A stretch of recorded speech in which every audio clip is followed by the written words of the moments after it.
members of the Presidential Task Force, distinguished ladies and gentlemen of the press, I welcome you to this daily national briefing meant to update you on developments and actions undertaken by the Presidential Task Force on COVID-19. The Minister of Health and the DG, Nigeria Center for Disease Control, will update you on the operation side of our national response and give you the numbers as at today. Other ministers shall also be called upon if and when the need arises to update you on our non-pharmaceutical response. You will recall that Mr. President, in his national broadcast, announced a number of restrictions, particularly in Lagos, Ogun, and Abuja.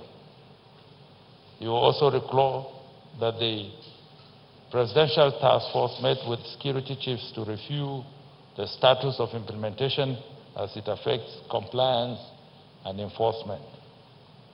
We have received situation reports from the Federal Road Safety Corps on interstate traffic across the country as of Tuesday, 31st March 2020.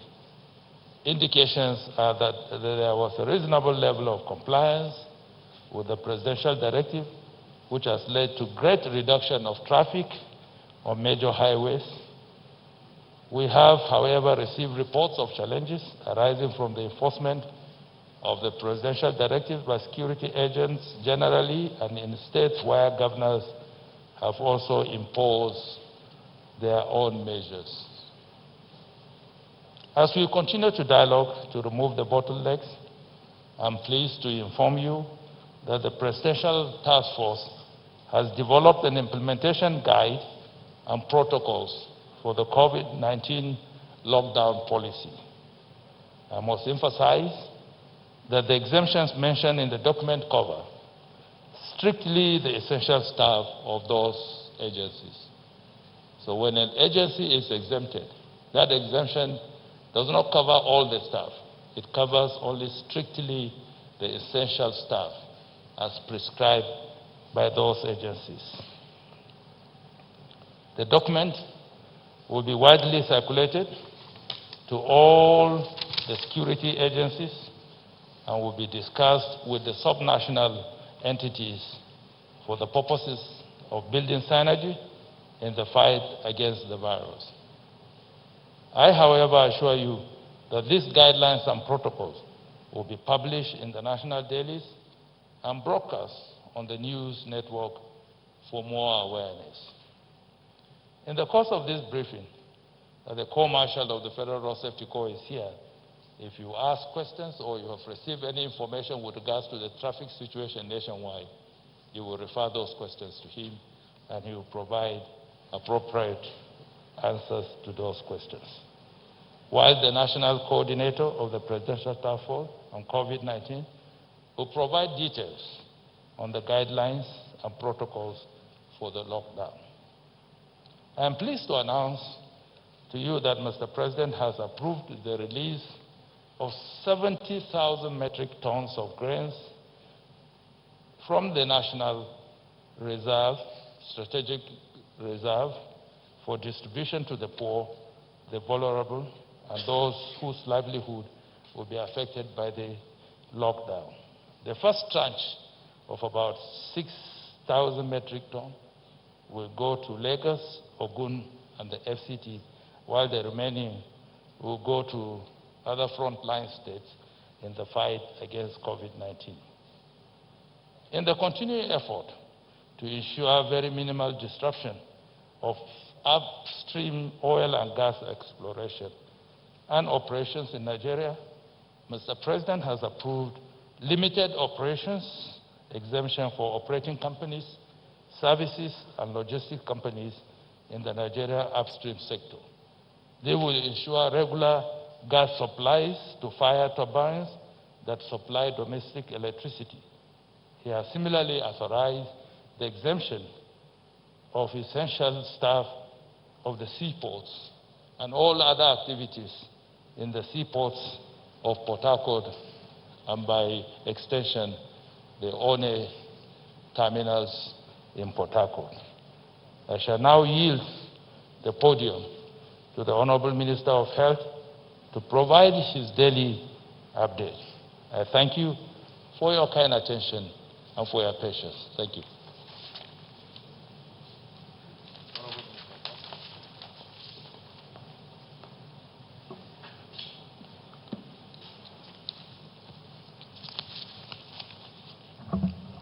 Good afternoon, everybody. The Secretary to the Government of the Federation, Honorable Ministers, Directors General, Heads of Agencies here present. As of today, the 1st of April 2020, Nigeria has recorded 139 confirmed COVID-19 cases. 82 are in Lagos, 28 in the FCT, 8 in Oyo, 5 in Osun, 4 in Ogun, 3 in Kaduna, 2 each in Bauchi, Edo, and Enugu, and 1 each in Benue, Ekiti, and Rivers States. A breakdown of the cases shows that 70% are male, while about 30% are female. The age range is mostly between 30 and 60 years, but I must be quick to stress that both men and women of all ages can be infected. 9 persons have been successfully treated and discharged from hospital, and 2 deaths are the only ones still on record from COVID-19. Both persons had serious underlying ailments which no doubt aggravated their conditions. The Federal Ministry of Health is using the window of opportunity of the lockdown in the FCT, Lagos, and Ogun to accelerate activities to detect, isolate, and treat cases.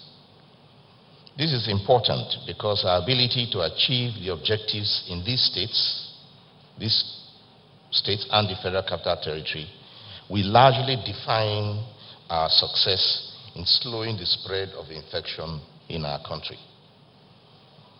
As federal and state governments deploy human and material resources to achieve this end, a critical factor will be the cooperation of members of the public. I shall at this point remind everyone of the injunctions of His Excellency the President to all citizens to stay at home in the areas under lockdown. There is no need for travel. You are safe where you are. And by doing this, you would have contributed a lot to the efforts of government to quickly put coronavirus under control and return to our routine activities. As part of preparedness in the Abuja metropolis, we have over 1,000 bed spaces are ready for isolation and treatment of mild to moderate cases, which we can expand if need arises. We have ICU units ready in Gwagwalada and National Hospital for those who may have complications, especially those with the underlying illnesses like tuberculosis, HIV, cancer, and also the elderly. We again urge families to protect their elderly and vulnerable people by not exposing them to unnecessary social hazards. I held a teleconference earlier today with state commissioners of health, during which many issues were covered to have a better alignment between the federal and state structures. I urge them all to identify and establish isolation centers for treatment of mild and moderate cases, as well as ICU units. Lagos State has expanded its isolation wards to surge capacity, and Ogun State Governor yesterday commissioned over 200 bed capacity isolation centers. I urge other states to prioritize identification of the same within their states, beginning with our tertiary hospitals. They are ready and have been instructed to make space available. All facilities, including private facilities where isolation and treatment of coronavirus-infected persons are to be conducted, will be visited for accreditation by a team comprising experts from NCDC, Federal Teaching Hospital, Irwa, and headed by the Honorable Commissioner of Health of Lagos State. The Office of the National Security Advisor shall be invited to join, since coronavirus disease has national security implications. The team from Federal Specialist Hospital, Irwa, has arrived in Abuja, led by the CMD. We have engaged hundreds of ad hoc staff to support response and Port Health Authority staff previously stationed at the airports are to be deployed to land borders and also to key interstate roads, along with security agencies, to randomly screen and monitor the health status of those travelers who are allowed to ply the road, in order to allay the fears of local authorities, so that local roadblocks at key points in certain states will no longer be necessary. I must applaud at this time the efforts of all our health workers and other emergency responders at this critical time, especially those who go beyond the call of duty. As of now, well over 2,000 persons have been tested, with the hope of further expanding and improving diagnostic capacity across the board to shorten turnaround time and increase volume. Since this week, 2 more laboratories were added to the NCDC network of molecular laboratories for COVID-19 at University College Hospital, Ibadan, and Federal Teaching Hospital, Abakaliki, Ebonyi State, increasing our test sites to 7 to start scaling up testing capacity with hope of even further increase when human resources are mobilized for round-the-clock shift duty. A call is hereby issued for certified public health laboratory scientists and also doctors and nurses, especially in the FCT and Lagos area and Ogun area, including retirees, to indicate interest and readiness for duty by sending an email to NCDC or using the call lines. With regard to rapid diagnostic tests, none of these tests offered in the open market have been validated by the World Health Organization. The results they give are not reliable. You have to be tested in one of Nigeria's presently 7 molecular laboratories to have valid results. Vaccines against coronavirus are still a long way off, so that interventions such as social distancing and self-isolation are all we have to curb the spread of the disease. We must all continue to obey directives and measures instituted by the government, even if not convenient for us, and take them as a sacrifice for the common good. Finally, I thank our partners for their support and cooperation, and as always, encourage all citizens to continue with the following. Wash your hands frequently with soap and water, or alternatively use alcohol-based hand sanitizer. Maintain a social distance of at least 2 meters between yourself and others, especially when they are coughing or sneezing. Self-isolate if you feel ill and you have known COVID-19 symptoms or have been in company of anyone who's returned from abroad in the previous 2 weeks. Immediately call NCDC on 080097 000010 or call the emergency number 112 on your state Ministry of Health. The emergency number is being linked with the NCDC number by NCC. The emergency contact for all states are also available on the website covid19ncdc.gov.ng. Stay away from all people if you feel ill, and clean all frequently touched surfaces with alcohol-based disinfectants daily. Cough or sneeze into a tissue or a handkerchief and cover your mouth and nose with this tissue. Dispose of them in a covered bin and wash your hands. Alternatively, if you do not have any of these available, cough and sneeze into your sleeve at your elbow level. And thank you all very much for listening.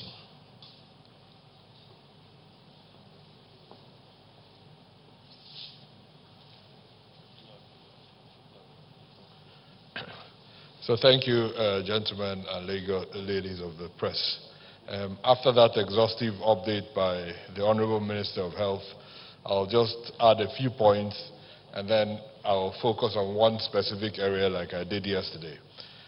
Just to add to his update on the cases, in addition to the cases, some of these are individual cases that have come back, have been infected, but some of these are also parts of larger clusters. So we are investigating them.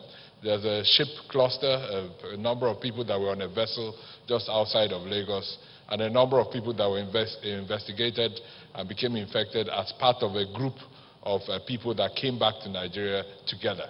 So this is very diligent work. Every case is investigated, and sometimes through that investigation, we find out that there are a cluster of cases, we investigate them, and then the public health measures are focused on that specific scenario. But for most other cases, they're individual cases or within their families, and those are managed appropriately. So this very hard work will not be possible without some technology. So I'll focus the last few minutes on briefing you on some of the work that we're doing across various aspects using technology that you have access to some extent.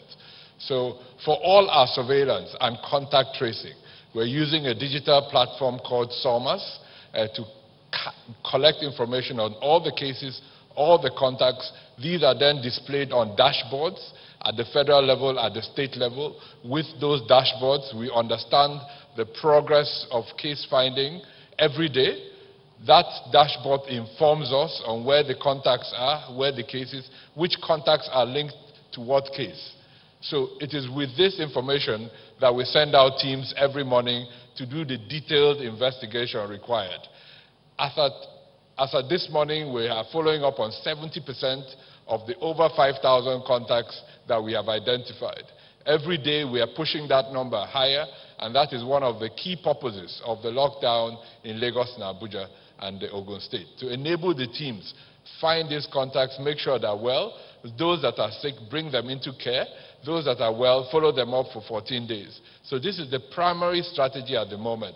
We couldn't do any of this without the technology to support the work that we're doing. So in addition to the dashboard, everybody has a handheld device that they use once they go to the individual's home or call them, they put in that information. Immediately that information is put into the handheld.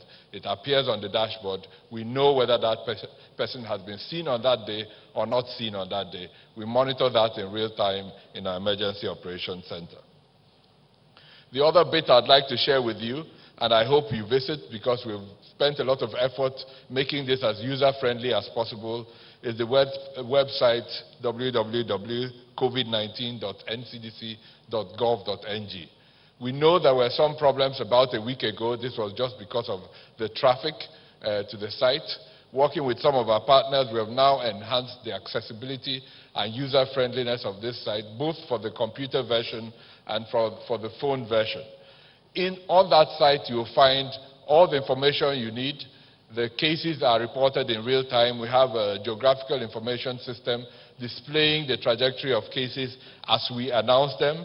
You will find all the historical guidelines that we've released on social distancing, on self-isolation, on case definition. We try and update this as frequently as possible. So if you see any error, please let us know, but there's a team working specifically on this. All the IEC materials, information, education, and communication materials that we have shared with the states are also put up there. So if you have an organization, they want to start a campaign on any issue, pick out the material, convert it to your own use, as long as the content stays the same. You can put your logo, add whatever you want to add in terms of branding, just keep the content. For us, it's only important that the content stays specific so people know exactly what to do. We've had over 1 million views so far on this website, so people are using it. Many of the, just about 50–60% of viewers come from Nigeria, so there are lots of interest by Nigerians probably across the world wanting to know what we're doing in Nigeria to control this outbreak. So we also have a WhatsApp platform with information, so we're working very hard to make sure everybody is kept informed at all times, and we need you, ladies and gentlemen of the press, to help us disseminate this information. Information is power. Information needs to be gotten to the bottom of the community, and we really need you to work your magic, as you always do, to make sure Nigerians are informed, educated, and empowered. It is only by community engagement. Our people in the community are the strongest weapon we have. We need them to rise up, to take this as their own challenge, so we need you to reach them. Thank you very much for your time. I look forward to engaging with you further. Thank you.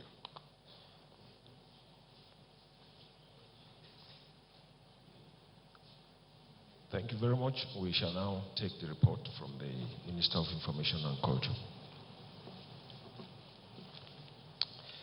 Mr. Chairman, members of the Presidential Task Force COVID-19, gentlemen of the press. With no vaccine or drug yet for COVID-19, the only option available today for its containment is the NPI, that is the non-pharmaceutical intervention, which includes social distancing, self-isolation if exposed in any way, contact tracing, and staying at home. The Presidential Task Force is employing public advocacy via massive public enlightenment to get this information to Nigerians in all the nooks and crannies of the country and get their buy-in. With the NCDC developing content for the advocacy, the task force is doing a lot to get life-saving messages to Nigerians. Radio jingles produced by the NCDC with support from the UNCDC, USAID, and the TOR in Pidgin, Hausa, Yoruba, Igbo, and TV jingles in English are being broadcast on some radio stations in the 6 states of the Southwest, while the TV jingles are being broadcast on NTA channels and TVC. We are upscaling that to ensure that the jingles are carried by radio stations in all the states of the Federation and FCT in as many indigenous languages as possible. Radio is one of the most powerful platforms to reach the grassroots. The task force is keenly aware of this.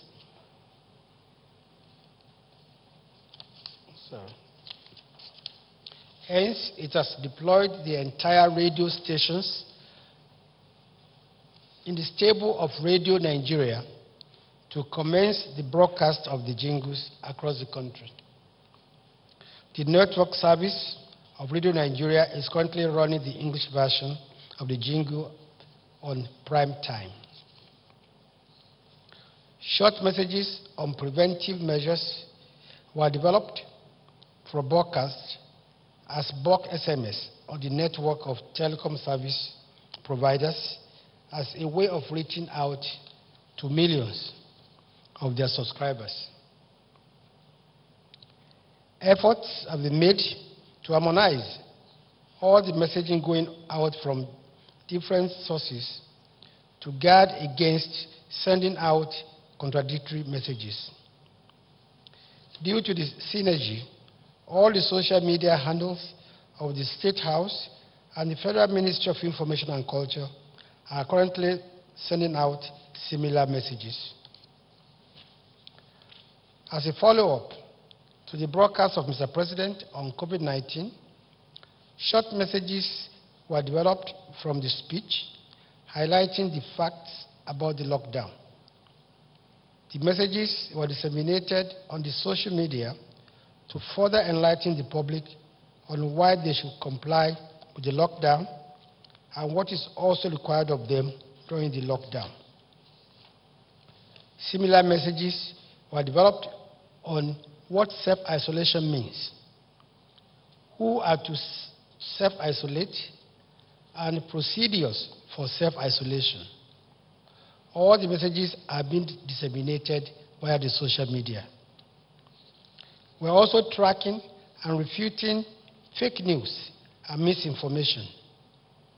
Examples include the fake news that the federal government would pay $30,000 to all Nigerians with verified BVN, as well as the report on some false remedies and cures. We have also debunked a newspaper report that some 26 Americans who flew into Nigeria recently were not screened before being allowed in. Also, when a mob burned down a police station in Kusada local government area in Katsina State because the police prevented the people from congregating for the Friday prayers, as well as the massive demonstration by an Islamic group in Jos due to the ban on large gathering, we contacted the Katsina and Plateau state governments and provided them with some jingles which are currently being aired repeatedly on the state's radio stations to further create awareness on social distancing and the need to avoid large gatherings. More volunteers are also being deployed to the call centers and are being trained to take calls and provide basic information and direction to callers. The frequently asked questions developed by the NCDC has been updated in order to assist the call center operators to provide basic information. Of course, this daily press conference of the PTF is being covered live by NTA, FRCN, TVC, and many other stations, while the print and social media are also adequately providing coverage for the press conferences. We thank all of you. The NCDC is also finalizing the template for massive grassroots and community mobilization that will take cognizance of social distancing. In other words, instead of bringing people together in one place to enlighten them, might not be better to use other means to reach them in their communities without having them congregate in one place. We will leverage on the existing network of the National Orientation Agency, UNICEF, Health Education, Environmental Health Officers, Red Cross, and Yaradua Center to commence massive community engagement using many outdoor methods. Media appearances by members of the PTF on both radio and television, members of the task force are making rounds to further keep Nigerians informed. I have personally appeared on several of such programs. The Minister of Health, the DG of the NCDC, have appeared on these programs, including NTA and FRCN, TVC channels. I also know that the DG of NCDC has been on channels and Arise, among others. And this morning, I know also that the national coordinator was also on channels. And this will be a continuous exercise. I thank you very much.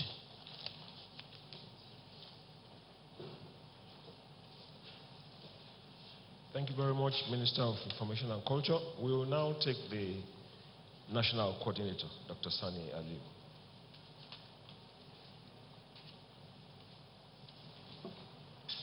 Thank you. Chairman, members of the task force, security agencies, chief executives, and media, good afternoon. So before I start, I wanted to make a few clarifications. I understand there are a lot of questions with regards to testing. Who can be tested for COVID, coronavirus disease? As the DG NCDC said yesterday, there's nothing like screening for coronavirus. There are 3 indications for testing. They are all related to having symptoms. If you have symptoms of fever, cough, and shortness of breath, and have either been in contact with a person confirmed to have coronavirus infection or traveled to an area where coronavirus infection is currently an issue, then you will be tested. The 3rd criteria is if you have a severe respiratory tract infection in an area where coronavirus exists within the country, you will be tested. So I'm appealing to the general public, please, we really want to turn off the tap on inappropriate requests because it's already affecting our ability to reach those people that are most likely to have coronavirus infection, whom we need to isolate. If we are unable to reach them, this epidemic will continue. So I'm appealing to the general public to please understand with us when we tell people that there's no indication. I'll also refer people to the NCDC website. The second thing I wanted to clarify has to do with funds, particularly from the private sector. We'll be making information available on who to contact from the Presidential Task Force side. But I also want to make it clear that the Presidential Task Force has not received anything in terms of financial contributions. We have received commodities from the Jack Ma Foundation and a few others. And these are commodities that we have been distributing across the country, mostly personal protective equipment. I would like to now take you through the implementation guidance for the lockdown. Before I do so, I want to re-emphasize to the security agencies that there is a difference between a lockdown for election purposes and a lockdown for the purpose of controlling an epidemic. There is a need for certain groups to be allowed to move around, and I will appeal to the security agencies to please cooperate and help us to make sure that the necessary instruments are in place and people are also allowed in situations where we have made exemptions. As you're aware, the federal government has decided to impose social distancing measures and limit the spread of SARS coronavirus. In line with this, schools, organizations, and businesses in the Federal Capital Territory, Lagos, and Ogun State closed effective from the 30th of March 2020 at 2300 hours for an initial period of 2 weeks. This guidance applies to these 3 states, but it is possible that state governments may apply other measures as they deem fit. For the period of the lockdown, every person in these 2 states and the FCT will be confined to his or her place of residence unless strictly for the purpose of performing an essential service, obtaining an essential good or service, or seeking medical care. Borders linking the 2 states and FCT to the rest of the country will be shut during the period of the lockdown, except for the transport of persons on essential duty, transport of food, fuel, manufactured goods, or donated relief items. Security agencies are please invited to note this. Mass gatherings is prohibited except for funeral services as guided by infection control and prevention regulations, for which social distancing rules still apply and crowds are limited to not more than 20 persons. Movement between and within the 2 affected states and FCT is restricted, except for workers involved in the delivery of authorized essential services, duties, food, and goods. Retail shops and malls must be closed, except where essential goods are being sold. Shops and malls that are open for this reason must enforce social distancing and hygiene measures in line with issued guidelines. Any business or organizations providing essential goods and services must identify the staff who will perform these activities. Commuter services between cities and states, including passenger services, bus services, e-hailing services, maritime and air passenger transport, are suspended for the period of the lockdown in the affected states and FCT. However, limited transport services will be allowed for the movement of workers, services, and goods in response to COVID-19 and for the purpose of seeking medical attention or the provision of essential services. Transport services available during the lockdown must implement social distancing and hygiene measures. We have provided a table with a list of essential services and businesses that are exempted. This table, together with the guidance, will be available to the media and to our websites, on our websites. The services and businesses include medical, retail, food and drink, logistics and transportation, accommodation, financial institutions, government institutions and public utilities, places of worship, agriculture, manufacturing, aviation, communication, legal and security, diplomatic missions, international development partners, and honorary consulates. However, please note that there are specific exemptions for this group, and only people who are expected to be on essential duty are exempted. I would like to now let you know about the protocols for the lockdown as it relates to one, road movements. With regards to the carriage of passengers,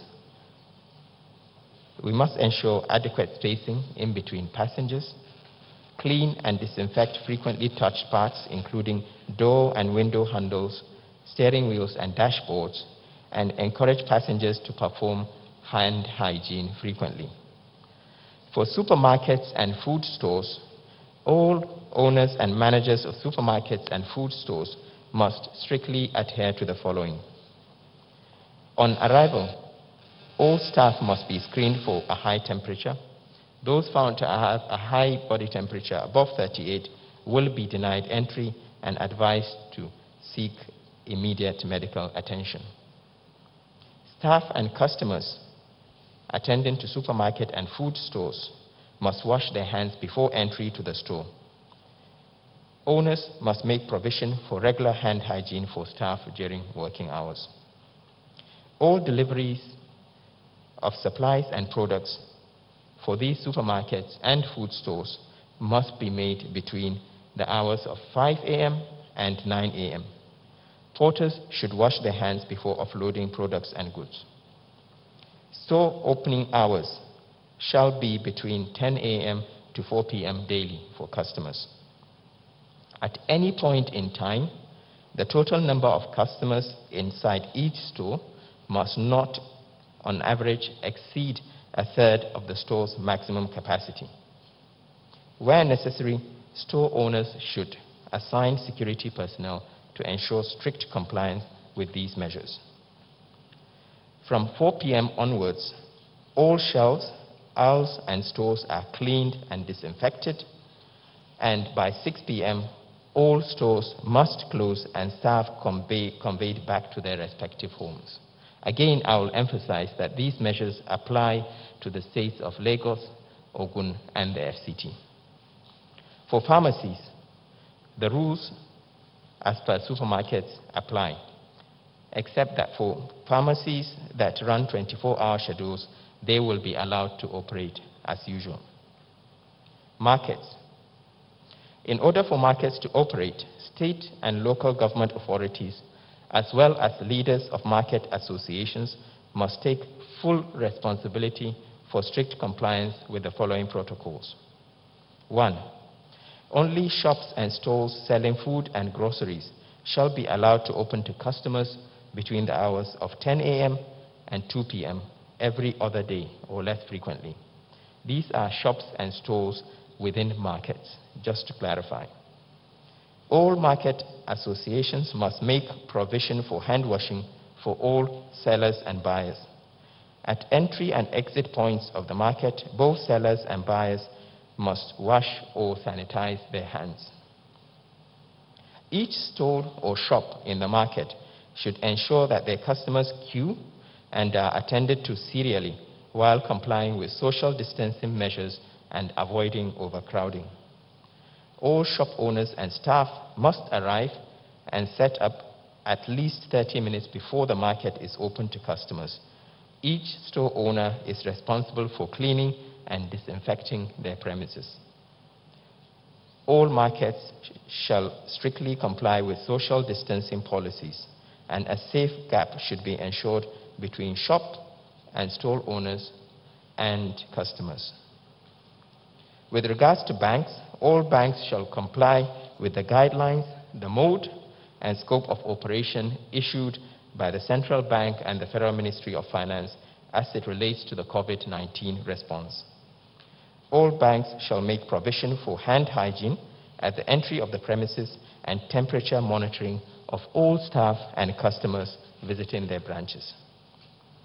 Those customers and staff found to have a body temperature above 38 degrees shall be denied entry and advised to immediately seek medical attention. Banks should develop a schedule for cleaning buttons and surfaces of ATM machines. Finally, there's a list of exempted government agencies that will be published. This is partly due to the essential nature of their functions, but again, I will emphasize it applies only to staff that are on essential duty. And this is a list that's not exhaustive. It includes the Presidency, Office of the SGF, the Federal Road Safety Corps, Bureau of Public Procurement, National Agency for the Control of AIDS, and offices of all permanent secretaries, CEOs, accounting officers of all MDAs in the public service. 2, the Department of State Services. 3, the Central Bank of Nigeria. 4, the Federal Ministry of Agriculture, particularly the National Grain Reserves. 5, the Federal Ministry of Aviation and its parastatals, including the Accident Aviation Bureau, the Federal Airports Authority of Nigeria, the Nigeria Airspace Management Agency, the Nigeria Civil Aviation Authority, and the Nigeria Meteorological Agency. 6, the Federal Ministry of Communication and its parastatals, including the Nigeria Communications Commission, Galaxy Backbone, and the Nigeria Information Technology Development Agency. Federal Ministry of Environment, the Federal Ministry of Finance, Budget and National Planning, including the Nigeria Customs Services, the Nigeria Sovereign Investment Authority, and the Debt Management Office. The Federal Ministry of Health, including all the teaching hospitals and federal medical centers as it applies to these 2 states, and the FCT, the Nigeria Center for Disease Control, the Nigeria Primary Healthcare Agency, Development Agency, the National Health Insurance Scheme, and the Nigeria Institute of Medical Research. Next is the Federal Ministry of Humanitarian Affairs, Disaster Management, and Social Development, including its parastatals. Then the Federal Ministry of Information and Culture, including its parastatals as stated. The Federal Ministry of Interior, including parastatals as stated. The Federal Ministry of Justice, the Federal Ministry of Petroleum, the Federal Ministry of Transport, the Federal Ministry of Industry, Trade and Investment, Water Resources, the Armed Forces, and the Nigeria Police Force. This information will be made available to agencies of government, including security services for guidance, and also to the general public. Thank you very much.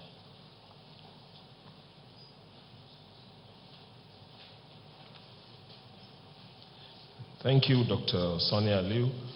We have indications here that we have 8 questions from the floor, and we'll now take them one after the other.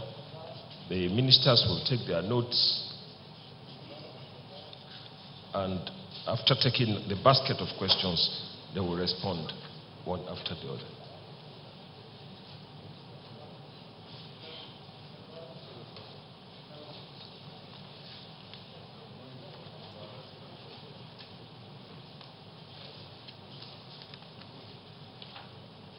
The Minister of Environment is here, and he will now make a report before we take the questions.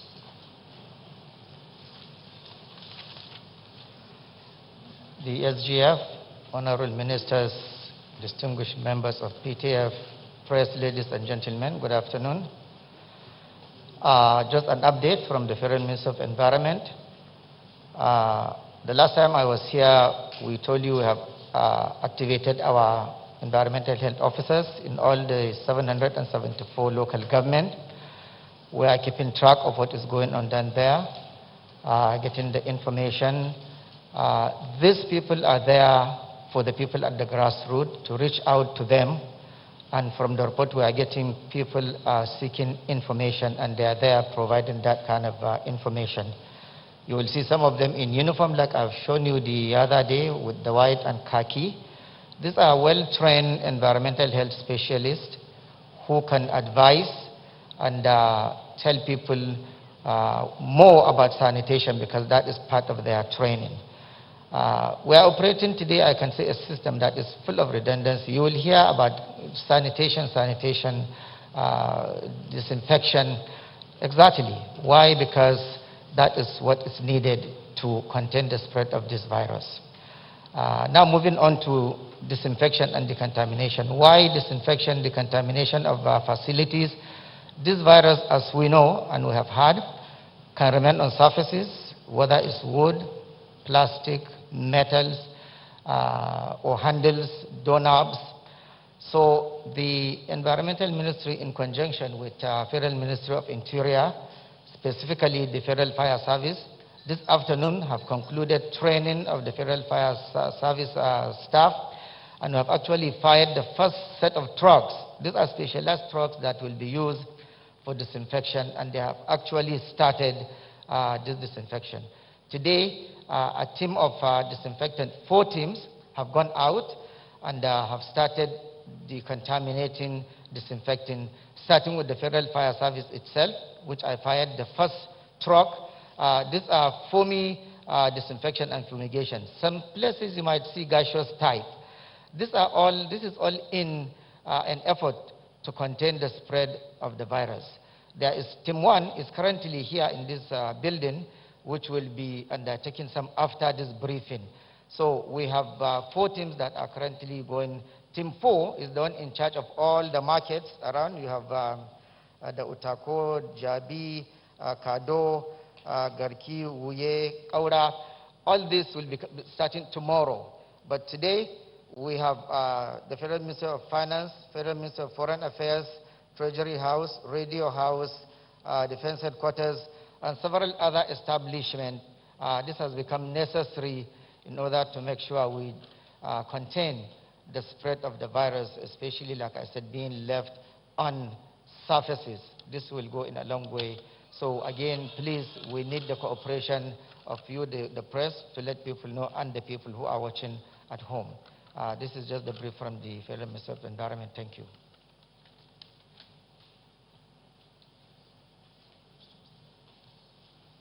Thank you very much, Minister of Environment. We will now take the questions. You already know your numbers. I will invite them one after the other, beginning with number 1. Good afternoon, Mr. Chairman of the Task Force, honorable ministers, and my colleagues. My name is Emmanuel Kutara from Radio Nigeria. My first question, Minister of Health, in your speech you said we have 139 cases. But from the Twitter page of the NCDC, by 12 noon, it said 151. So I just need clarification. SGF, sir, there are information available to me that fertilizer products are not allowed to move across the country. Meanwhile, the president in his speech exempts food and its allied products from the lockdown, and fertilizer is part of, fertilizer is part of them. This action will affect agricultural production negatively and may result in food shortages. What are you doing to check the activities of the security agents in this regard? Thank you.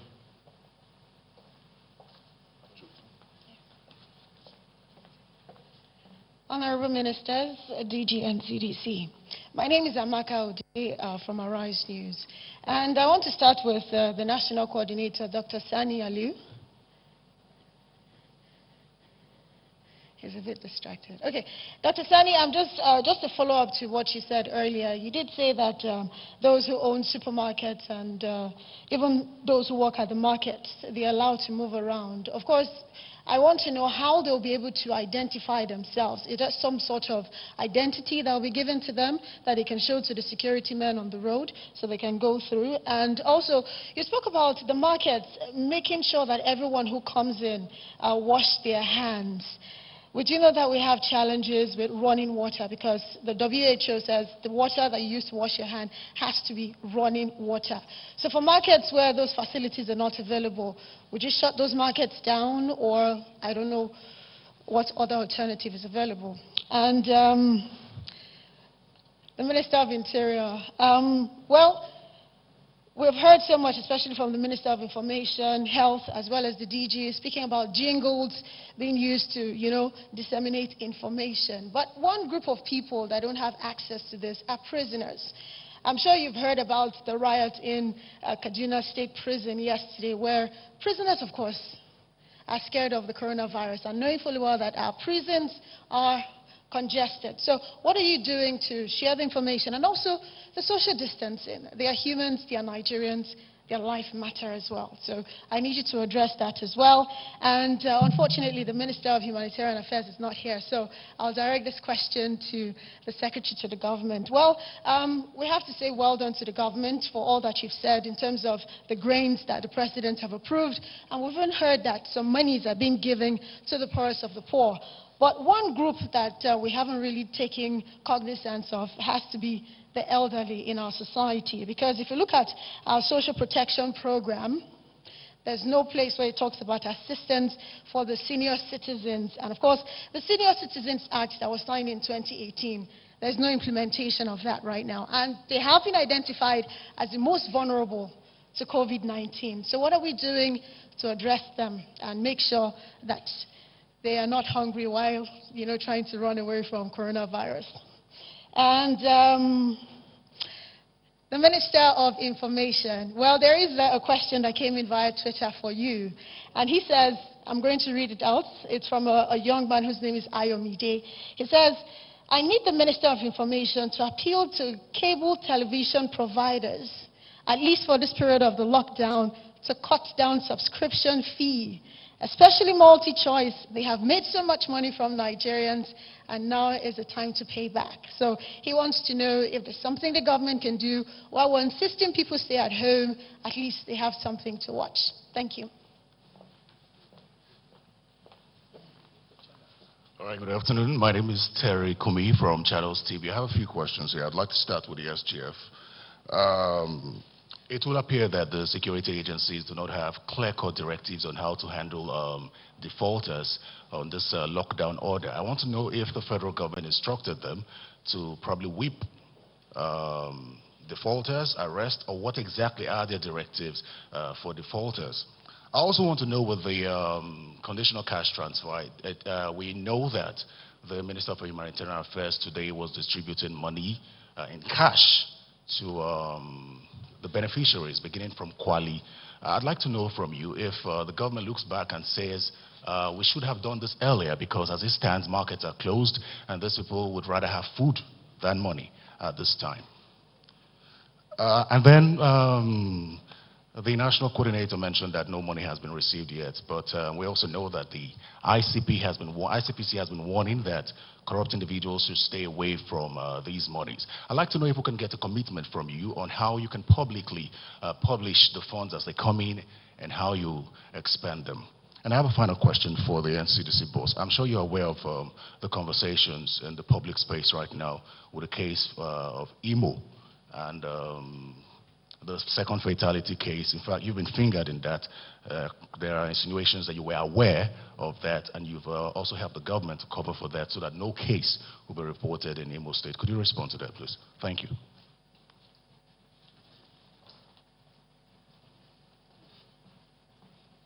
Good afternoon. My name is Nikki Adebowale. I report for Premium Times. So I have about 4 questions to ask. The first one will go to the SGF or National Coordinator. So there was a mass departure out of Abuja and Lagos when the lockdown was announced. How is the government making sure that persons who have left these cities have not traveled along with the virus to other places? Is there a tracking mechanism for community follow-ups with the state? My second question is for NCDC boss. So you provided some, or the agency provided some numbers for Nigerians to call in case of emergency or COVID-19 related issues. A toll-free line, a mobile number, and one for SMS. Unfortunately, all of these numbers are not going through. Actually, I've been trying for the past 4 days. I was going to ask yesterday, but I wanted to give it one more day. About 5 minutes ago, I tried again. None of the numbers were reachable. Thirdly, okay, for the Minister of Health, sir. So how do you intend coordinating the health workers we have on ground? And for now, do we have a data of medical workers force available in the country, like accurate data of health workers in the country, sir? So lastly, for the treatment of COVID-19, is it expected that every state operates a treatment center? If yes, can Nigerians have an insight into how it will operate and facilities to be used? Thank you so much, sir. That will be it.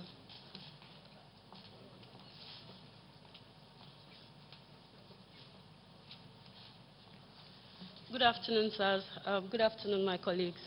My question is for the Minister or the NCDC boss. Now, coordinated data sharing has become an essential tool in the ongoing fight against COVID-19. In an effort to establish effective public health strategies and protocol for containing the spread of COVID-19, do we have a mass data collection method at the moment? In this uncertain time, as the federal government exploits data-driven solutions to curb a global health pandemic, are we considering how data will be handled in the aftermath of the virus? Now, this for the SGF. How is the federal government handling homeless immigrants in the country? That's if there's any. How is the federal government handling homeless immigrants? That's if we have in the country. Yes. Now, experts have suggested for alternative medicine care for COVID-19. I don't know the position of the Honorable Minister of Health. Thank you very much.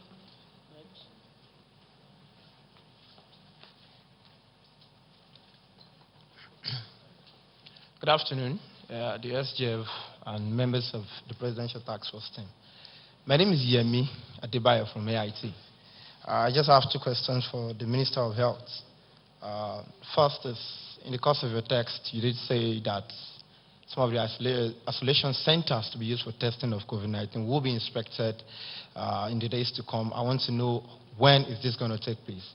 Then secondly, you agree with me perhaps that community health nurses, the public health nurses, as well as public health physicians, perhaps the underemployed or unemployed, yet there are calls for more health workers to join in the fight against coronavirus. Is the government looking at this perspective in employing the services of this set of people? You know, Lagos is actually looking at this angle in terms of fighting COVID-19 in Lagos State. Thank you very much.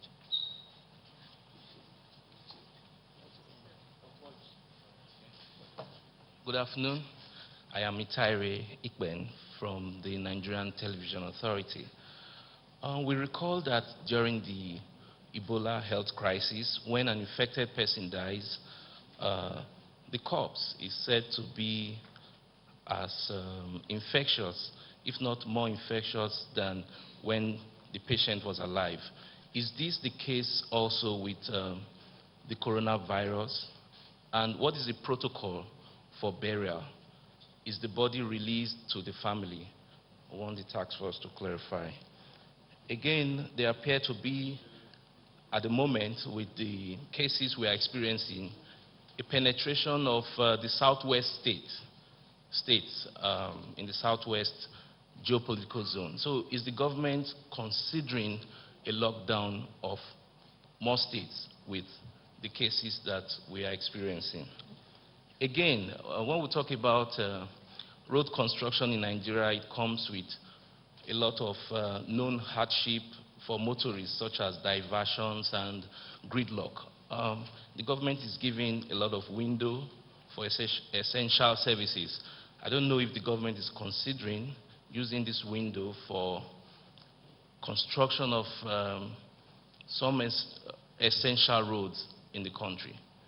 I'm just asking. And finally, with respect to home remedies, at this point in time of the coronavirus health crisis, a lot of home remedies are being bandied around. And with the lockdown, a lot of people are at home. They are talking of taking lime, taking lemon, and all manner of concoctions. I'm asking the national coordinator, what is his advice to Nigerians at this time with respect to home remedies? Thank you.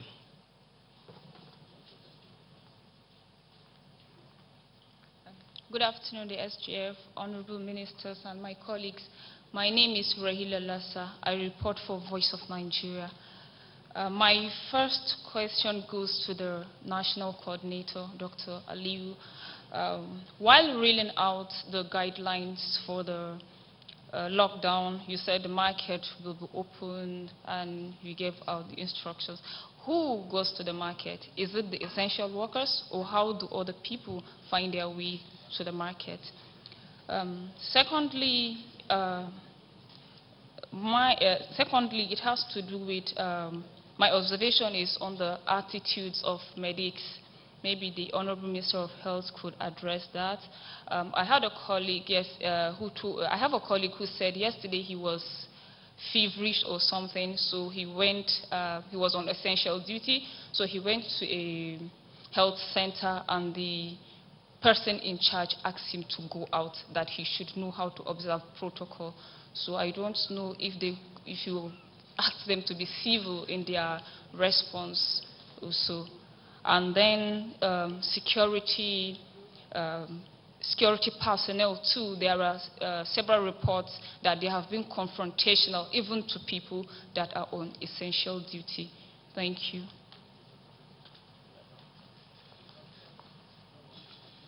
Thank you very much. We've taken all the questions. Some of them are double-barreled. Some are even more than that. The questions have been directed at the Minister of Health, supported by the NCDC, the Minister of Interior, the Minister of Information, the National Coordinator, and the SGF. In this order, we will take their responses. Honorable Minister of Health.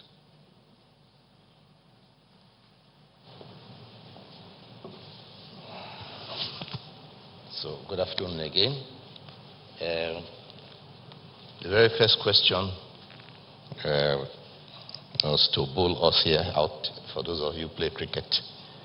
The point is that the figures for the day are released by NCDC twice, at 11 a.m. and at 7 p.m., the figures.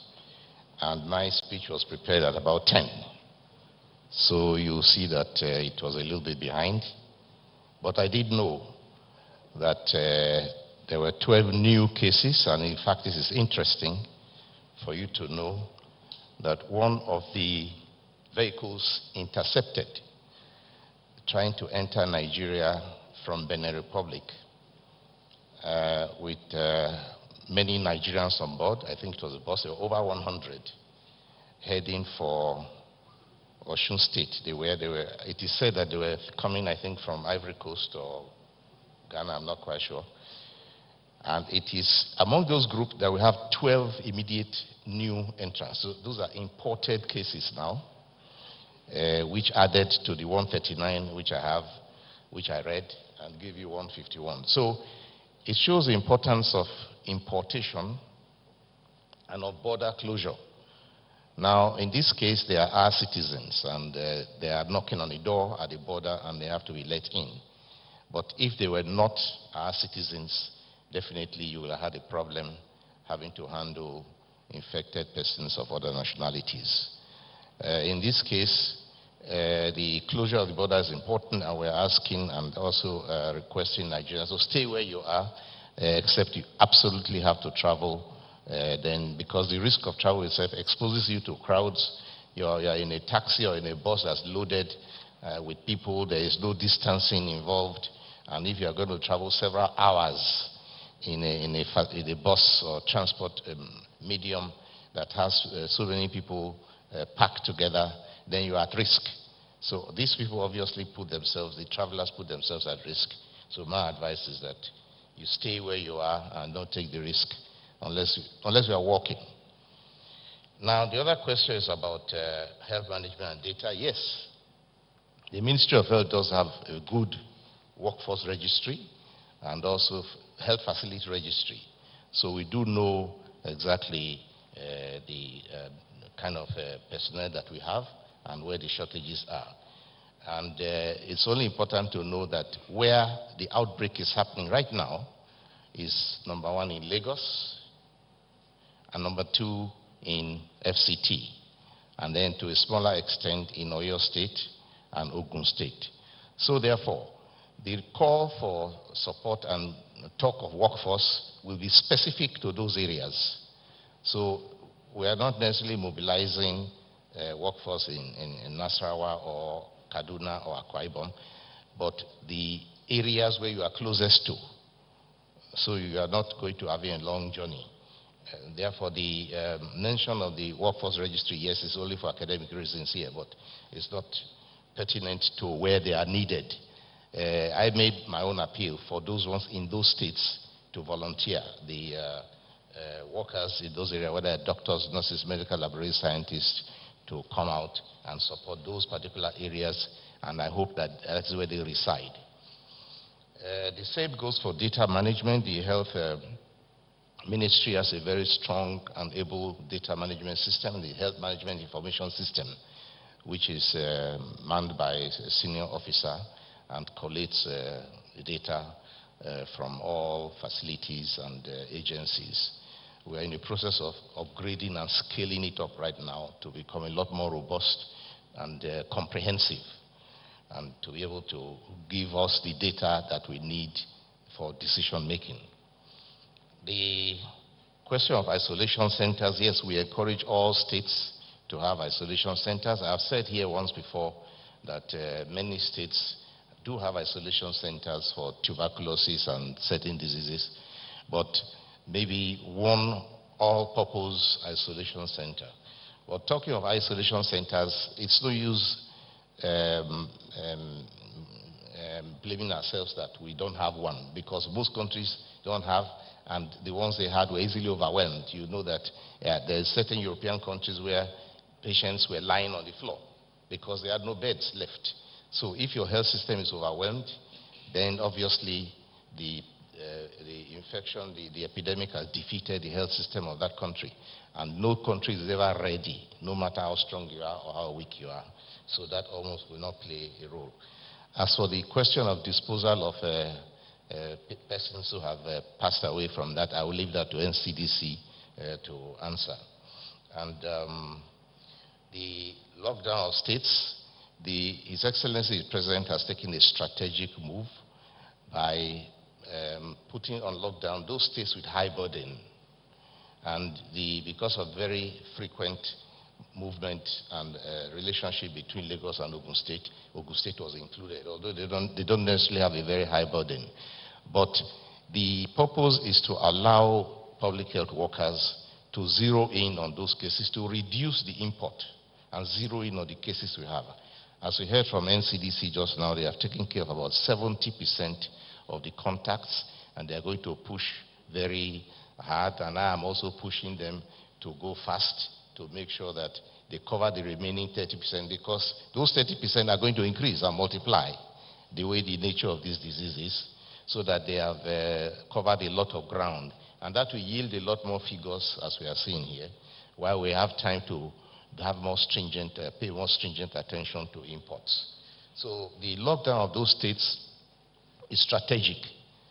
Should the picture change and the burden in other states become very high and they become a high source of threat to other states or to other regions, I'm sure His Excellency the President will consider locking down any such area or portion of a state. It may not necessarily lock down a whole state, but it is all not necessarily along political boundaries. It is along the practical boundaries of how the disease pattern has turned out. So the decision obviously is with the head of state. We just provide the advice and information that helps him to take strategic decisions. The question of home remedies I will leave to Dr. Sani. And the fever, well, fever, we must not forget that fever is just a symptom. By itself, it's not a disease.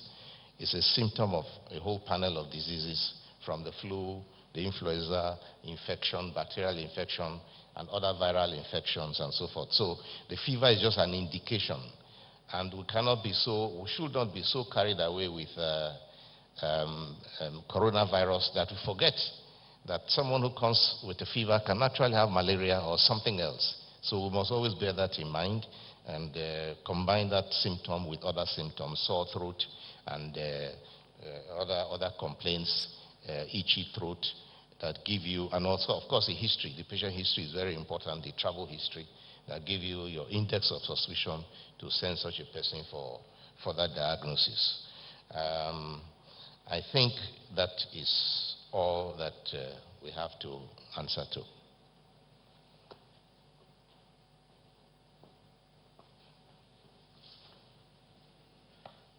So quickly, a few answers to your questions. On the call center line, yes, I just called them after you asked the question. They're installing a new UPS system right now, so it'll be down for about an hour. But I just got the data for yesterday. They took 4,700 calls yesterday alone, out of which 36 specific incidents that required escalating were escalated. They have 29 agents working 24/7 right now. So yes, I will raise my hand and say, yes, there's an interruption in service. It will stay for about an hour, but the call center is working. On the case in Imo, honestly, I can't respond to every Twitter warrior that wants to share whatever they want to share. There's no confirmed case in Imo State. The Honorable, His Excellency, the Honorable Commissioner for Information in Imo released a statement, and I don't think there's anything more to say about that. On the data collection, the Honorable Minister has already answered. I think the final question that I need to talk about is the COPS about safe burials. Now, the burial of a case of COVID-19 is not as risky as one of Lassa. So Lassa and Ebola, we know that when they pass away, the body fluids are very infectious. And so we advise on an elaborate process that is culturally very difficult for many parts of our country to avoid any contact with body fluids.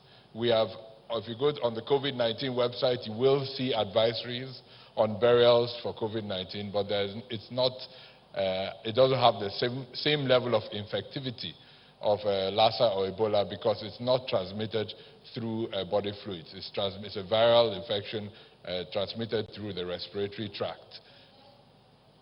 It doesn't die with the person. A virus survives for a while, but it doesn't.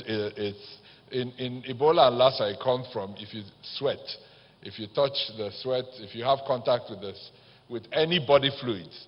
But for this, during burial, the most common one is fluids that come out from the body when an individual passes away, unfortunately.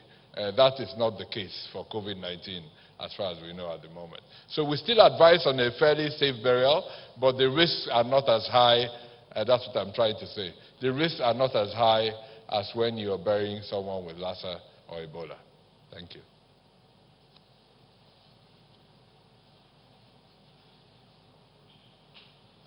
Thank you. We'll now take the Minister of Interior followed by the Minister of Information.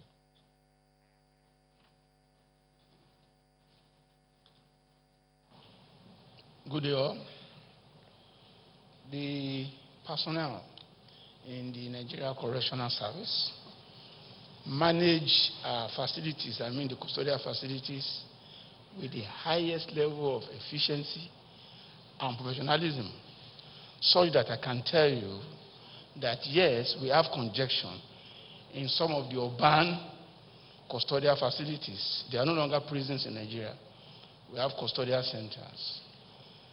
And the congested ones are in the urban centers. Not all urban centers. They are in some of the urban centers where you have huge population of people, and understandably, those who have the cause to be detained are more than the facilities we have, particularly at the awaiting trial persons. So I can assure you that all efforts, all actions required to ensure that there is no occurrence or spread of COVID-19 in any of those custodial centers. I spoke about Kaduna yesterday. There was a mild disturbance in Kaduna yesterday, and it was put under control. It happened because the inmates in the condemned sections were anxious to know the outcome of our effort to decongest some of the centers, and they became agitated. It was put down without any casualty, and I want to believe, that having been handled, information has gone round the commands to, one, appraise the inmates of the efforts we are making to see that the approval given by the president is effected very, very soon. I must add that what we are trying to do cannot be done by us at the federal level alone. More than 80% of the inmates in the awaiting trial group are from the state. They are state offenders. So we are therefore working with the state government along with our own system to break down the profile, basis of incarceration, the term of detention, and several other factors to ensure that if at all people will be released, they will be released without jeopardizing the security of the nation. So we are therefore very careful and sensitive on the steps we take, even with the threat of COVID-19.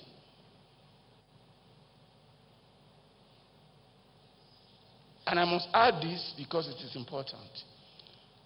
The NJC has been of tremendous help.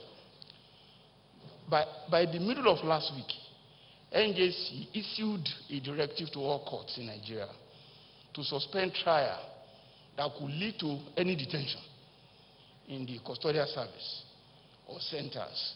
And we must equally commend the directive from the IGP, that is Inspector General of Police, to all police formations in the country to release offenders or suspects that are detained on minor offenses. And that will go a long way in ensuring that social distancing and reduction of detainees in those centers, so as to ensure that occurrence of COVID-19 infection and the spread will be eliminated, will be reduced, if not totally eliminated. That would be my own comment on your question. I thank you.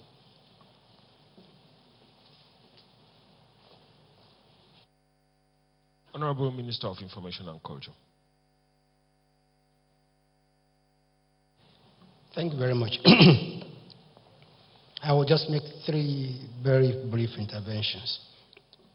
In respect of the cable television, the NBC has already directed all cable TVs to allow local channels on their platforms to run freely, even if subscriptions have not been paid or renewed for this period. This is to keep Nigerians adequately informed. Let me make myself very clear. What it means actually is that if you subscribe to DSTV or Star Times and your subscription expires, you will still be able to see the local channels, NTA channels, TVC, AIT, etc., free of charge. While we were here too, I also received some inquiries about banks not opening all their branches in Abuja. I've conferred briefly with the national coordinator, and he says that all banks can open their branches all over the country from the exemptions we give. Also, I know that questions were also asked in respect of construction of roads. I got a text from the Honorable Minister of Works and Housing. Apparently, he's watching this program live, to inform Nigerians that the Federation of Construction Industries, they have written, has written to the Ministry of Works and Housing to suspend work until 20th of April, and the Honorable Minister of Works and Housing has approved. This is because construction work is also not helpful for social distancing, which is necessary, to contain the coronavirus. And also, construction of roads at times might mean going from one part of the state to the other, or one town to the other. So until 20th of April, there will be no resumption of construction works on our roads, all in deference to the directives of the PTF and Mr. President, that we should do all we can do in our powers to contain the pandemic. Thank you. Thank you very much. We will take the national coordinator, and thereafter the SGF will round up. I think there were really three questions. The first one had to do with markets, and I'll try and merge most of the questions into one. So first of all, I just wanted to say that as the President's speech indicated, we're trying to achieve a balance here. We're trying to make sure that we get to epidemic control as fast as possible, while at the same time reducing the hardship to our people. Very few homes will be able to keep food and medicines for 2 weeks without going out. And that's why we've allowed the markets to operate. But there are conditions attached to opening the markets. So for instance, only stores and shops that sell food, pharmaceuticals, and essential items related to this will be allowed to operate. Secondly, they will need to observe social distancing measures. They will need to have measures clearly related to mass restriction in terms of mass gatherings. We've reduced the number of hours they can operate to only 4 hours. They are only allowed to open on alternate days, but it will be up to local authorities and the market associations to decide among themselves how they want to operate this. But the rules are pretty clear in terms of what we want.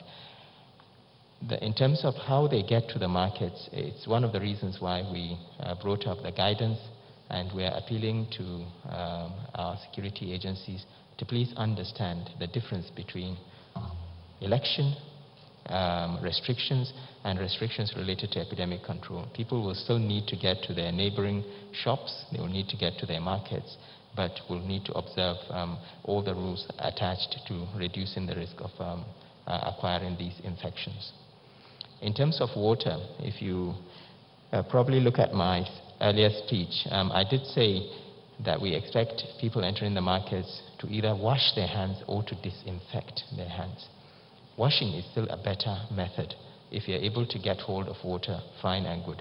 But if you can't, we would expect that there will be a lot of hand disinfectants available for people to disinfect their hands. But certainly washing is the best thing to do. So I hope that is clear. The other question had to do with transparency in funds. Transparency is something that is very crucial and important at this time. The members of the Presidential Task Force do realize this.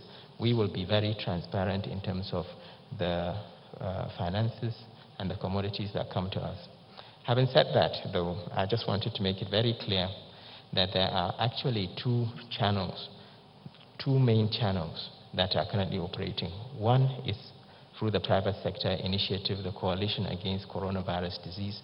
This is where most of the private sector will be able to pool their funds. These funds will not come to government, to make it very clear. And they will be providing logistics support, they will be providing commodities to us. And that's what we actually need more than anything else. The second channel in terms of funds is through the international NGOs and our multilateral partners. And here we have the UN system taking care of that. And again, that money will not come to the government. There's a separate CBN account that will be opened. That separate CBN account, I don't expect any significant funds to come into that account from externally. But in either case, we've already started sharing information on how commodities are distributed with the task force, and in the very near future, we will be putting this information up on our website. So transparency is something that we take very seriously, and we will make sure that the public continue to have confidence in us. The last one had to do with home remedies. Well, I'm afraid I'm going to disappoint a lot of people. There is no home remedy I'm aware of that can be used to treat or prevent coronavirus disease. Wash your hands, keep a safe distance. If you have respiratory symptoms, stay at home, avoid mass gatherings, and you will be free from corona. Thank you very much.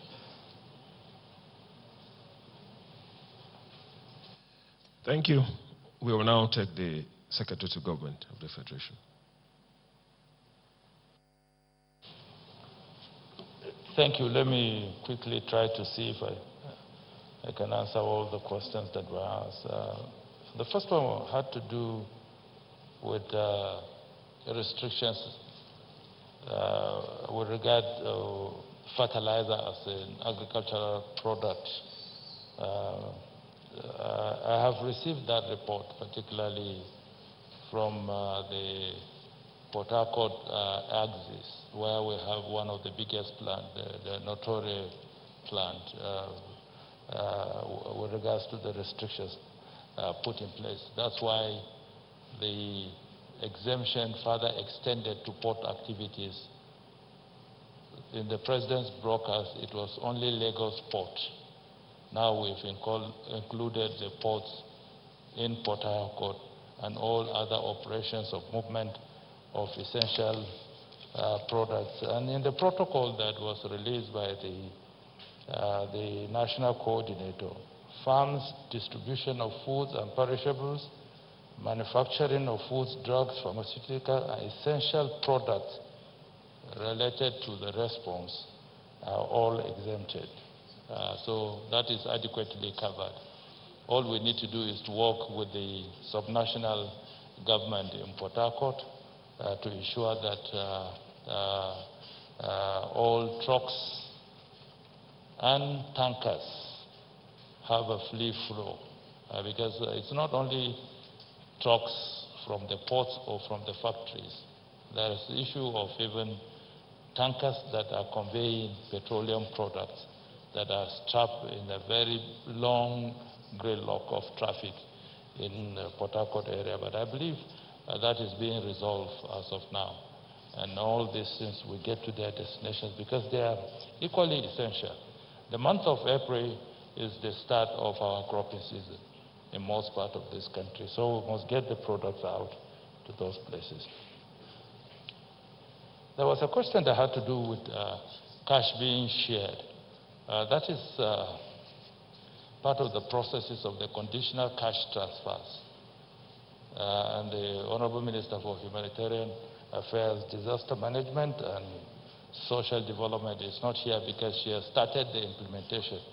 If you remember, in Mr. President's speech, he had given instructions that that process commence immediately and they should be paid 2 months even in advance. So she's just complying with Mr. President's instruction, and that is part of the palliatives.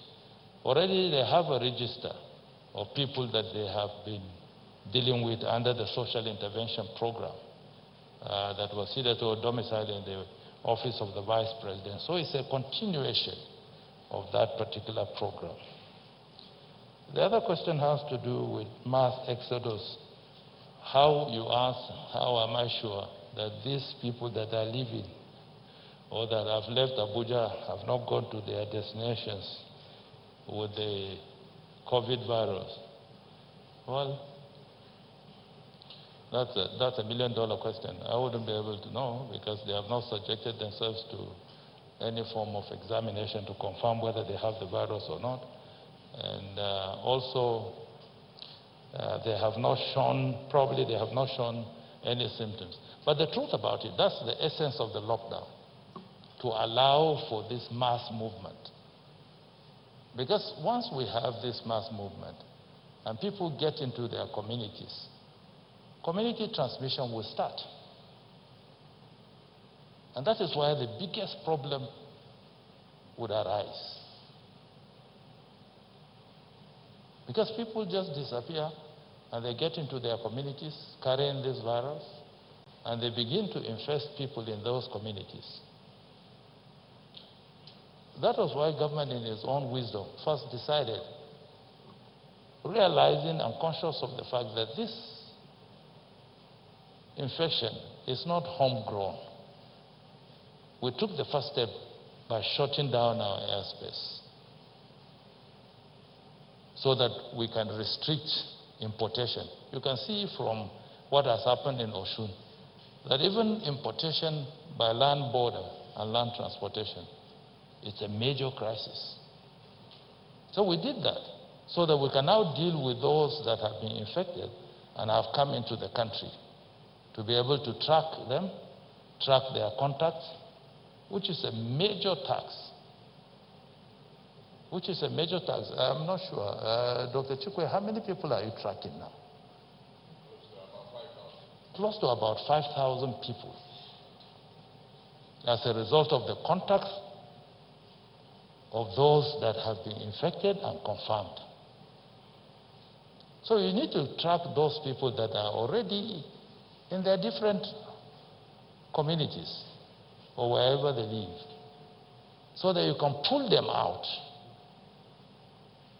and quickly establish whether they are contaminated or infected or not. Because as long as they reside within their communities and begin to mingle with people, the infection will take a spiral of its own. And the mass community infection that we are trying to stop would explode in our faces. I believe, as part of your responsibilities as the advocates,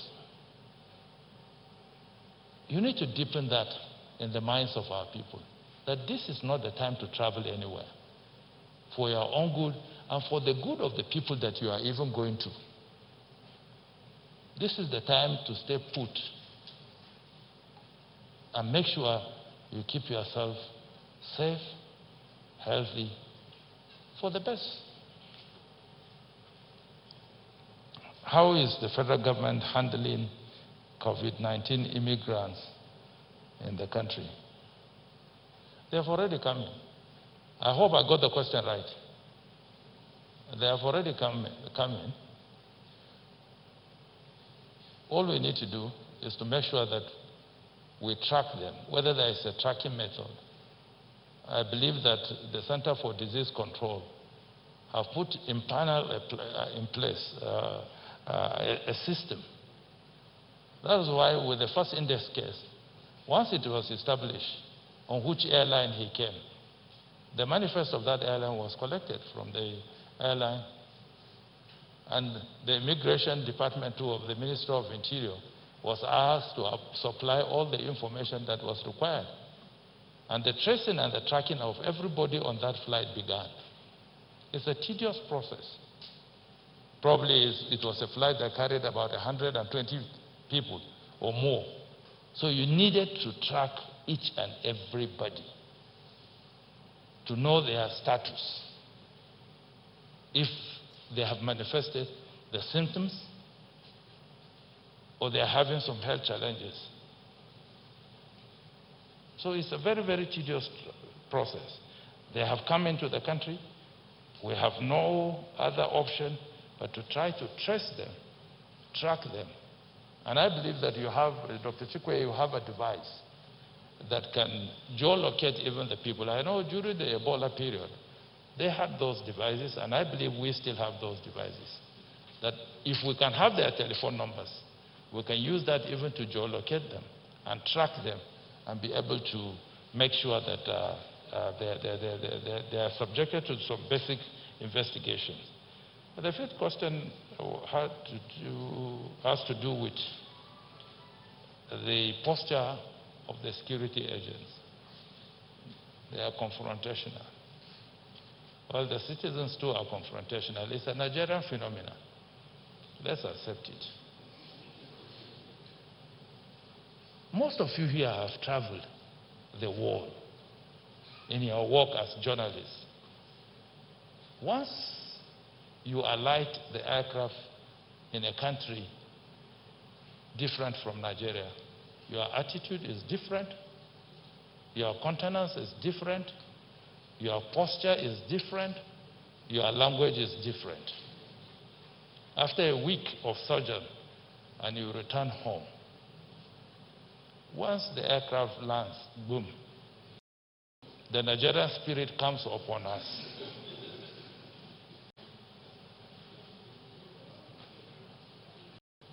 So it's a Nigerian phenomenon. We would definitely need a paradigm shift in the way we approach those in the places of responsibility and those that are supposed to be catered for. It's a big issue, and we need a total attitudinal change in that direction. The way we approach our policemen here would obviously not be the way you would approach a policeman on the street of London. And the attitude of the policeman on the street of London would definitely not be the attitude. I think there's something about us. And that is what is unique about Nigeria too. Don't misunderstand me. It's very unique about us. And we've used it to build a very strong nation and a strong people, a resilient and a determined people. But sometimes we go above the cliff a little bit, and we need some moderation in the way we walk. And that is why I said yesterday, right now we are at the stage of persuasion, to persuade our people to understand that every restriction that has been put in place is first for their own good, and second for the good of their loved ones, and third for the health of our nation. And I believe if we can drive that and push that agenda, we will have a very good, harmonious working relationship between the people and the law enforcement agencies. I am not trying to excuse their excesses, but I am saying that we need to cooperate at this stage, because there is one disaster that is facing the entire people of Nigeria. And the only way we can get over it is if we work together in unison. Thank you.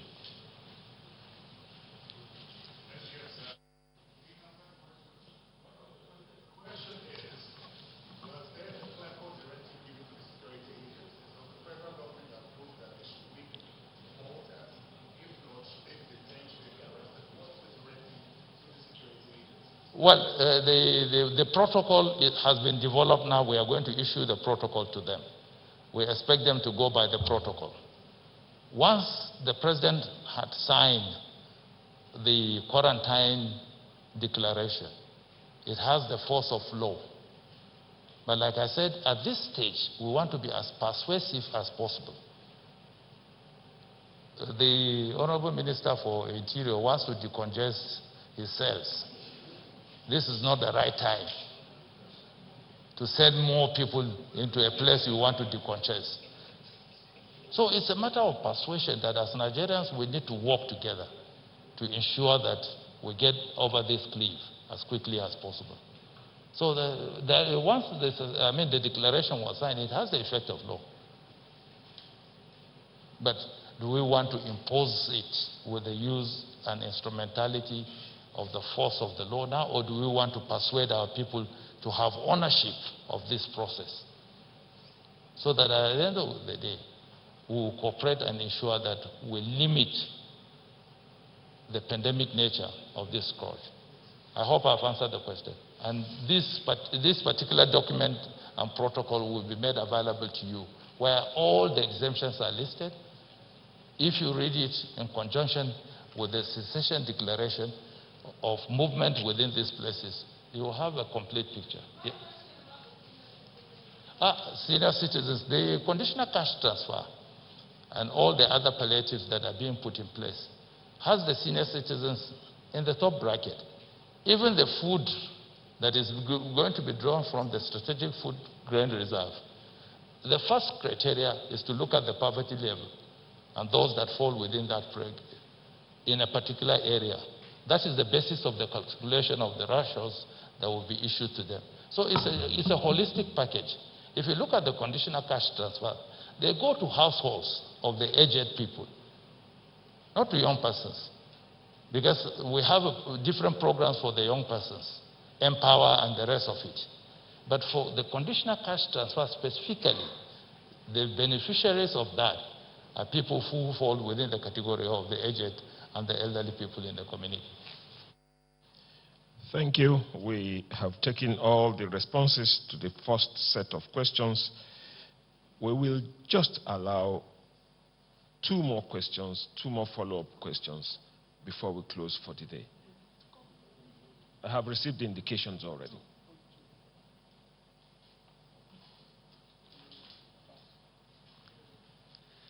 Good afternoon, Chairman and members of the committee and colleagues. My name is Abbas Adebowale Jimo from Daily Trust. There are reports of some VIPs not cooperating with, and this question is for the Honorable Minister of Health, of some VIPs not cooperating with the relevant officials in testing or quarantine. So what is the committee doing about that? And the twin brother of this question was the Lagos State Commissioner of Health, declaring that he didn't know the whereabouts of the Chief of Staff to Mr. President, Mr. Bakari. If somebody who has a confirmed cases, his location is not known, how is the committee going to be handling similar circumstances? And what is the fate of those who are responsible for the Chief of Staff of others' treatment in secrets that are not known? Then, from my colleagues, they say I should commend the SDF and others who made their presentations available, apart from the question and answers. They implore that that should be kept, and other officials should make their own presentations available for documentation and proper reporting. Thank you very much.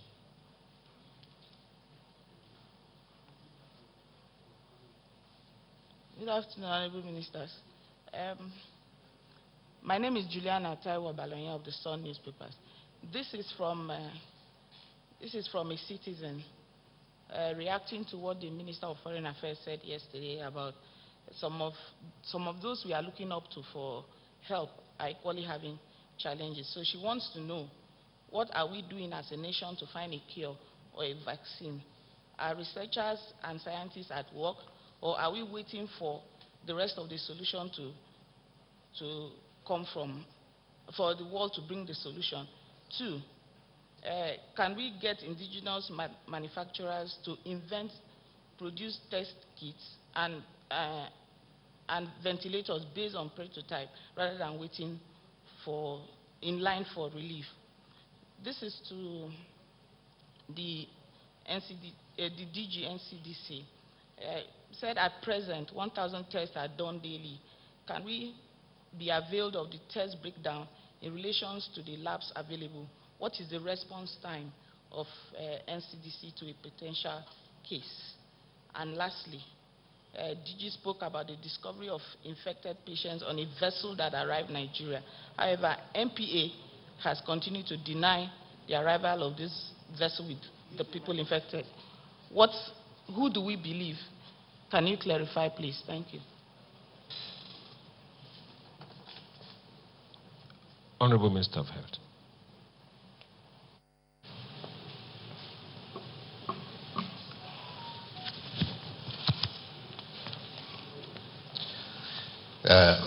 At the time we in the Ministry of Health started to screen arrivals into the country from abroad, the passive cameras that we are screening and also the questionnaires, that was before the closure of our airports, of course.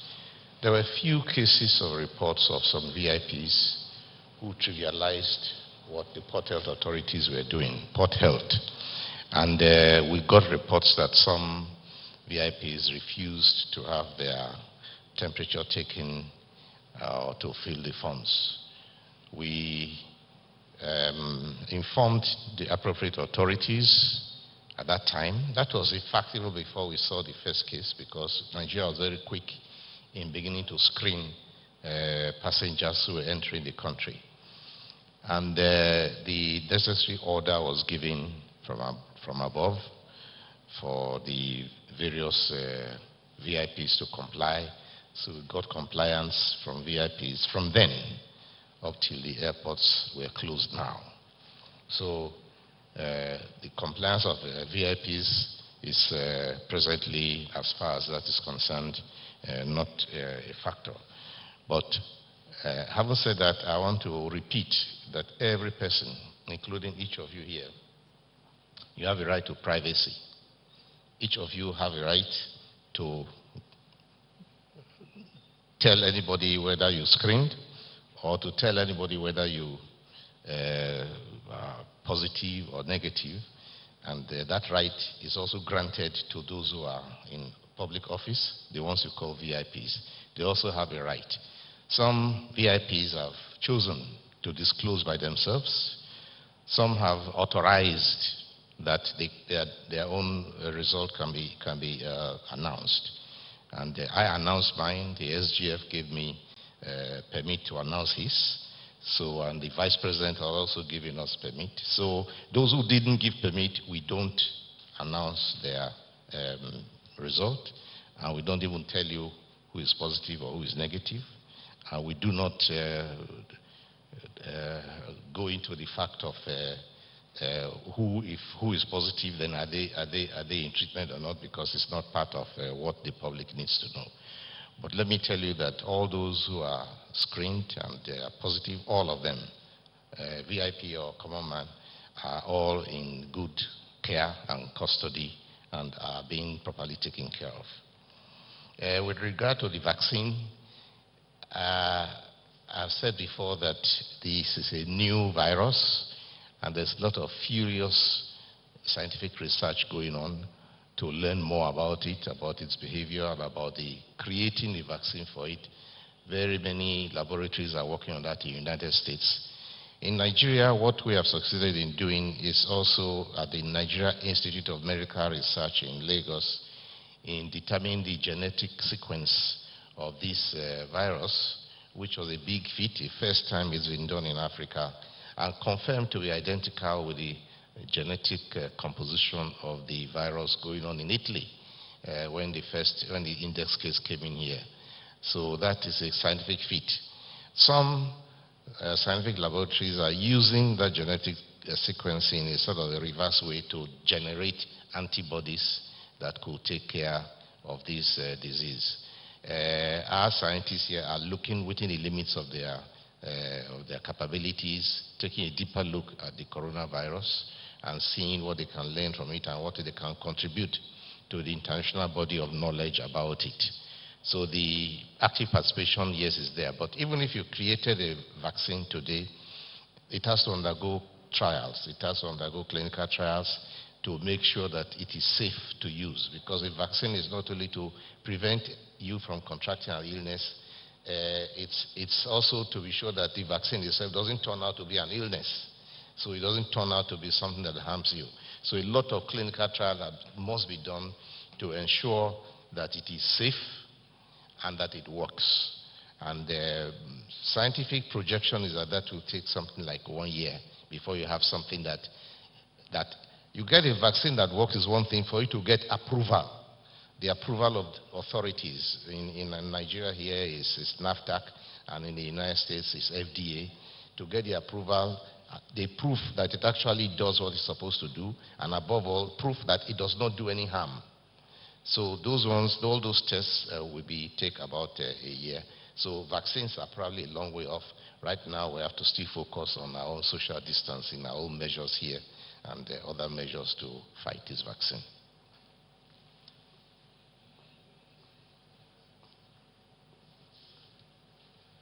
And just to add to the Honourable Minister's comment, I think the comment on the question on research came from a member of the public. I mean, any institute across the country that is interested can start research on these issues. It's not limited to government. Our role is to support the institutions, but most of the research coming out across the world is not being driven by government. So in terms of the question on testing, I said we were at about 500 tests per day right now, and are working towards getting to 1,000 tests per day by next week. This is still the trajectory. Like I announced, we've just included Abakaliki over the last couple of days, and there's a series of other labs like we announced yesterday that will be included over the next few days. So we're constantly increasing that.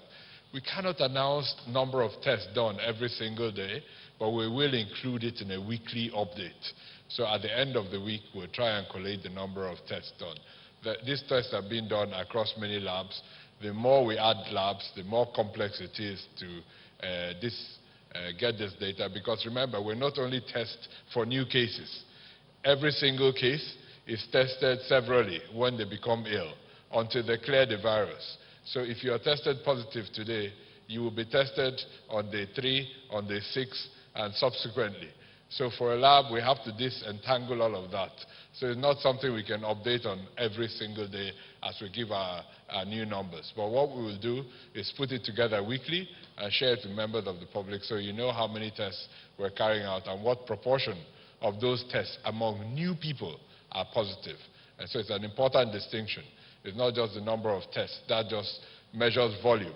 It's the number of tests carried out among people that meet the case definition to be tested. Thank you.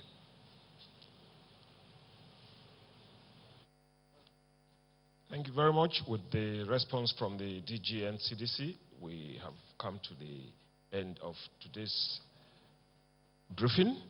We want to thank our partner stations and the online group, as well as the print media, for supporting this national cause. Thank you very much. We'll see you tomorrow at 2 p.m.